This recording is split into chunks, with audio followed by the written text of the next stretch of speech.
آقا نامدار مدینے کے تاجدار صلی اللہ تعالی علیہ وسلم کی ذات عالی پر درود پاک پڑھنے کے حوالے سے جو آیت مبارکہ نازل ہوئی، اللہ تبارک و تعالی کے فرمان کے متعلق صحابہ کرام علیہ رضوان نے عرض کیا، یا رسول اللہ صلی اللہ علیہ وسلم، اللہ تبارک و تعالی کا فرمان ان اللہ و ملائکتہ یصلون علی النبی، اس فرمان کا مطلب کیا ہے؟ غیر کرنے والے آقا صلی اللہ تعالی علیہ وسلم نے فرمایا کہ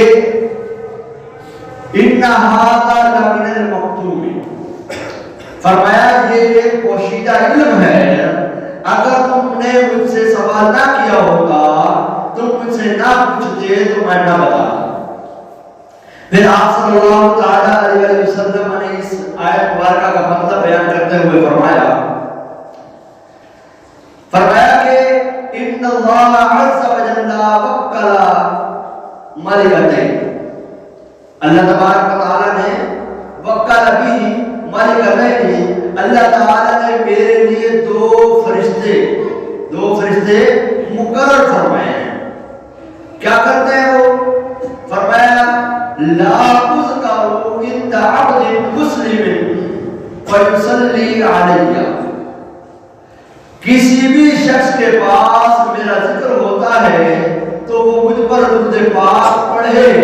تو وہ فرشتے کہتے ہیں غفر اللہ لک، اللہ تعالیٰ تیری بخشش فرما دے۔ یعنی اللہ تبارک و تعالیٰ نے وہ جو دو فرشتے مقرر فرمائے ہیں میری ذات عالی پر درود پاک پڑھنے کی خاطر، ان درود پاک پڑھنے والوں کے حوالے سے جو فرشتے جو مقرر فرمائے ہیں، اللہ تبارک و تعالیٰ نے ان کی ڈیوٹی لگائی ہے کہ جب مجھ پر کوئی مسلمان درود پاک پڑھے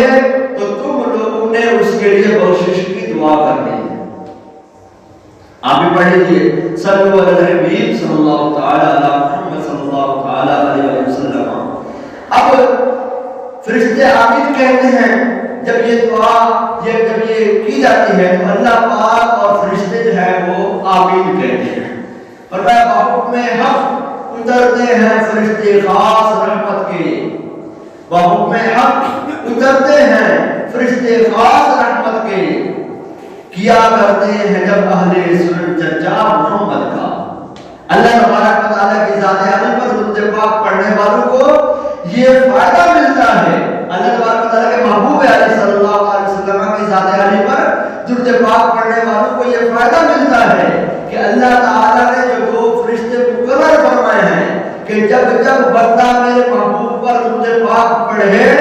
تو تم لوگوں نے اس بندے کے لیے بخشش کی دعا کرنی ہے، اور جب یہ دو فرشتے دعا کرتے ہیں تو اللہ تبارک و تعالیٰ اور دیگر تمام فرشتے وہ اللہ تعالیٰ کی بات، اللہ تعالیٰ اور دیگر تمام فرشتے ان دو فرشتوں کی دعا پر آمین کہتے ہیں۔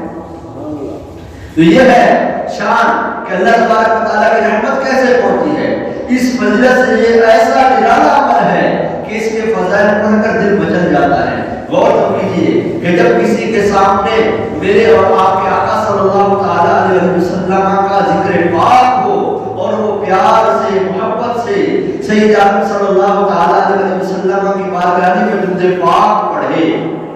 اس کے لیے یہ شرط نہیں ہے کہ لاکھ مرتبہ پڑھے، 100 مرتبہ پڑھے، 200 مرتبہ پڑھے، 5 مرتبہ پڑھے، 10 مرتبہ پڑھے۔ فرمایا ایک مرتبہ بھی جب کوئی بندہ یہ درود پاک پڑھتا ہے تو اللہ کے وہ دونوں فرشتے اس بندے کی بخشش کی دعا کرتے ہیں، اور اللہ تبارک و تعالیٰ اور تمام فرشتے ان دونوں کی دعا پر آمین کہتے ہیں۔ یہ نہیں ایسا ہی ہو، اللہ تبارک و تعالیٰ جب آمین کہے اس کا کیا مطلب ہے؟ اللہ تبارک و تعالیٰ نے وہ دعا قبول کر لی، اللہ تعالیٰ نے وہ دعا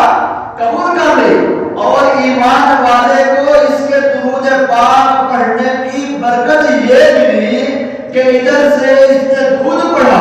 ادھر سے اس کے لیے دعا ہوئی، وہ دعا ہوتے ہی قبول ہو گئی۔ تو یہ ہے درود پاک پڑھنے کی فضیلت۔ اللہ تبارک و تعالیٰ نے کیسا خوب انتظام فرمایا کہ جو بھی میٹھے میٹھے آقا صلی اللہ تعالی علیہ وسلم کی ذات عالی پر درود پاک پڑھتا چلا جائے گا، اس بندے کی دعا قبول ہوتی چلی جائے گی، اس بندے کے حق میں دعا ہوتی چلی جائے گی اور اس کی دعا قبول ہوتی چلی جائے گی۔ گویا کہ مصطفیٰ کریم صلی اللہ تعالی علیہ وسلم کی ذات عالی پر درود پاک پڑھنے کا فائدہ یہ ہے کہ بندہ درود پاک پڑھے اور اللہ تبارک و تعالی کی رضا کو سمیٹے۔ لہذا زبان و قلب کی عظمت درود پاک سے ہے،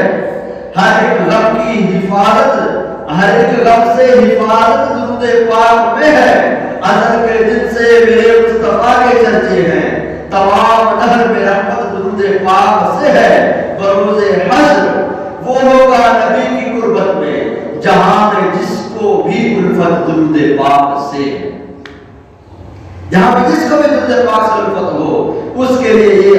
یہ مرتبہ ہے اس کا کہ وہ باقی رسالت میں بڑا مقرر ہوگا۔ فرمایا تم میں سے سب سے زیادہ میرے قریب وہی ہوگا جو تم میں سے مجھ پر زیادہ درود پاک پڑھنے والا ہوگا۔ میرے قریب